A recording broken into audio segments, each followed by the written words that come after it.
Yes, and the other side of this is that Google has been moving slowly in bringing AI to market. I assume there's a lot of risk and governance issues associated with that. They care about being publicly traded, and of course, all of the issues that can come into play. And of course, the European Union is always out to get Google whenever possible. So they have to be careful for obvious reasons. OpenAI, on the other hand, seems to be launching quickly. In fact, so quickly that also last week, under the radar, it seems that a lot of OpenAI's risk people seem to have left, and their internal risk team was torn apart or reassigned to other departments. So I don't think it's necessarily a bad idea to have risk distributed as a function throughout your organization. And if that's what OpenAI has done, that's fine. But there is a part of me that says that OpenAI thinks that OpenAI has been very aggressive. Sam Altman is not known for being shy to move forward.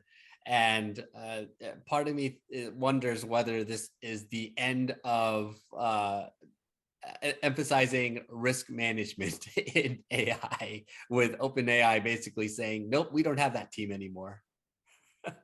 Yeah, it was not surprising by any stretch. I think that they, the entire original nonprofit mission of OpenAI has long sort of flown the coop.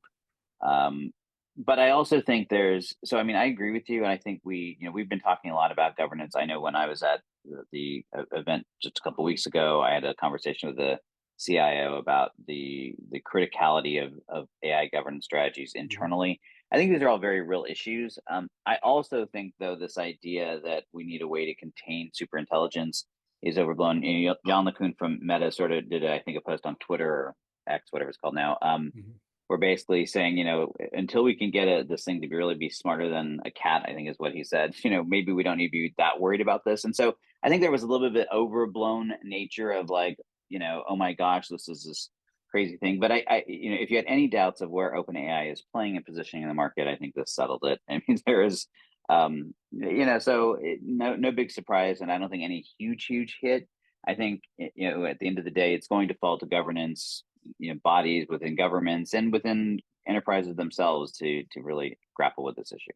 Yes, I do think the hype is a little overblown at this point. I've always seen AI as being very good at managing closed systems. Jeopardy is a very famous example, but Jeopardy has very specific rules and a very specific answer, very specific outputs, things like that. And what's happening for us right now is that closed system is getting bigger and bigger and bigger, but it's still basically a closed system. It's just that we've gotten to billions of parameters in these models at this point, managing the logic, but there's still a limit to what these systems can figure out on their own. And honestly, a lot of the risk that we have is inherent on the type of data that we put in and the types of questions that we ask at the end of the day. Yeah, and I mean, I do think it's fair to say that, and again, the big existential risks I'm not very concerned with at the moment. I think, yes, we need people looking at that, but I mean, I don't know why we would have ever believed that a company is the best organization to police themselves, right? So we need that to be external anyhow. I do think it's going to become more of an issue again for the CIO or for the enterprise as we start getting further down this road of agentic AI. And we sort of skipped over it. Google did make some additional announcements that, again, put all of us further down this road of agentic AI type approaches, and starting to see this idea where not only is it agentic in the sense of calling other actors within the AI ecosystem, but also being able to take actual action in some way. And as we get closer to that and we start seeing that play out where we have fully automated activity, then you obviously need to be even more concerned about the governance and control aspects of it. So I mean, I don't want to say it's a non-issue.